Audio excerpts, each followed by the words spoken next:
da suka halatta mai azumi akwai aswaki. Aswakin nan koda ice ne ɗanye kuma mai ɗaci ko bauri, kuma koda ɗacin shi ko baurin shi zai tafi zuwa ga makaki a wuya, bai karya azumi ba, ya halatta a yi amfani da shi. A ƙarƙashin wannan ya halatta a yi amfani da brush da maclean, ko da broshin nan yana kai ga fitar da jini ga ainihin dasashinka, azumi bai karye ba. Ko da ɗanɗanon maclean ɗin nan yana bayyana a makoshi, babu komai. Sannan ya halatta mai ainihin wato azumi ya yi alwala, a wurin alwala kuma ya kurkura baki ya shaƙi ruwa, wannan babu komai. Kadai ba a so ya kai matuƙa wajen shakar ruwa ɗin. Ya halatta mai azumi ya rungumi matar shi ya kuma sumbance ta, sai dai malamai sun ce wanda yake dattijo to ana so ya yi taka tsantsan dangane da ainihin wannan irin magana.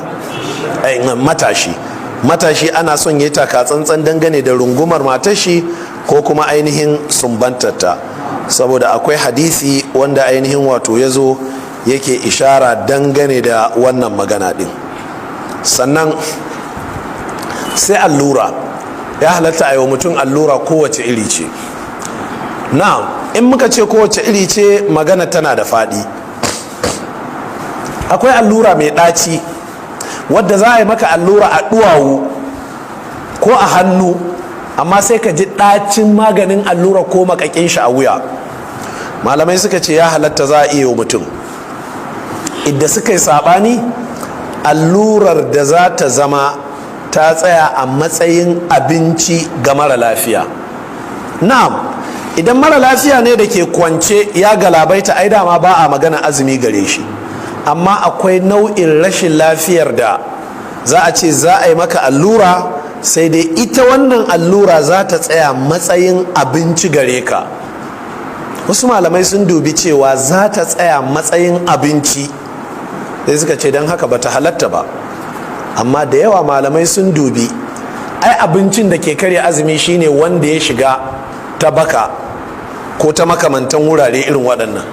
Don haka wannan irin allura da ainihin wato ake yin ta don ta zama ta baiwa mutum ƙarfi kamar ya ci abinci, kawai nazarin da malamai suka yi shine, idan har mai azumi lafiya shi kalau zai je a yi mishi wannan allura don ya ji ƙarfi irin ƙarfin abinci a cikin shi, to wannan bata halatta ba. Amma bai da lafiya ne, amma rashin lafiyar bata kai ga hana shi azumi ba, to wannan gaskiya ya ainihin halatta a yi mishi wannan allura, kuma bata karya mishi azumi ba. Sai ƙaho ma baya karya ainihin azumi, wannan ita ce ingantacciyar magana.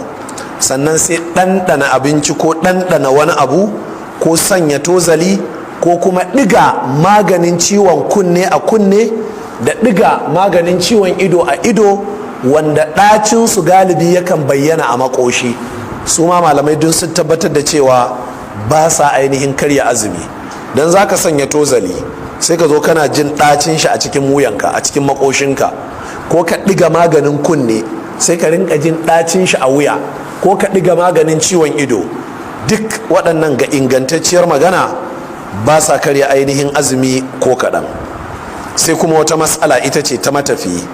Matafiyi yana da 'yancin da zai yi azumi, amma kuma idan har ya ga azumin zai wahalar da shi, babu laifi sai ya ainihin ci abinci, amma bayan sallah ya rama. Ba dan komi ba, saboda cikin hadisi annabi sallallahu alaihi wa sallama yana cewa laisa min albirri as-siyamu fi safar, yin azumi a halin tafiya ba biyayyar Allah bane. Wannan hadisi Bukhari da Muslim suka ruwaito shi, kuma yana tabbatar da cewa yin azumi a halin tafiya ba shi daga cikin biyayyar Allah. Sababin hadisin sai ya bayyana mana ba kai tsaye hadisin yake magana ba, yana magana ga matafiyin da zai ɗauki azumi ya galabaita shi, to yin azumi gare shi ba ainihin biyayya Allah ba ne. Saboda sahabin da ya ruwaito wannan hadisin ya bayyana cewa kuma sun yi tafiya tare da annabi da sahabbai, annabi da kanshi ya ɗauki azumi a halin tafiya, sai dai da aka ba shi labarin wasu sun galabaita sai ya karya. Na ɗaya. Na biyu, wannan sahabin da ya Anas ya sake ba da labari cewa suna tafiya tare da annabi da sahabbai, wasu na azumi wasu ba sa yin azumi. masu azumi ba sa aibanta marasa yin azumi da cewa ku malalata ne. Marasa yin azumi ba sa aibanta waɗancan da cewa kun fai zafin addini. Ashe kenan al'amarin yana komawa zuwa ga ikon yi ne. Za ka iya yin azumi a halin tafiya sai ka ɗauka, ba za ka iya ba sai ka sauke. A'a ka ji za ka iya ka ɗauka, ka tafi sai ka ji ka galabaita sai ka karya. Duk wannan ya tabbata a cikin sunna annabi sallallahu alaihi wasallam. Haka mara lafiya idan rashin lafiya ta kai ba zai iya yin azumi ba, an ɗauke mishi, bayan sallah sai rama. Idan ko zai iya ga rashin lafiya ga azumi, to wannan kuma babu laifi in yayi haka.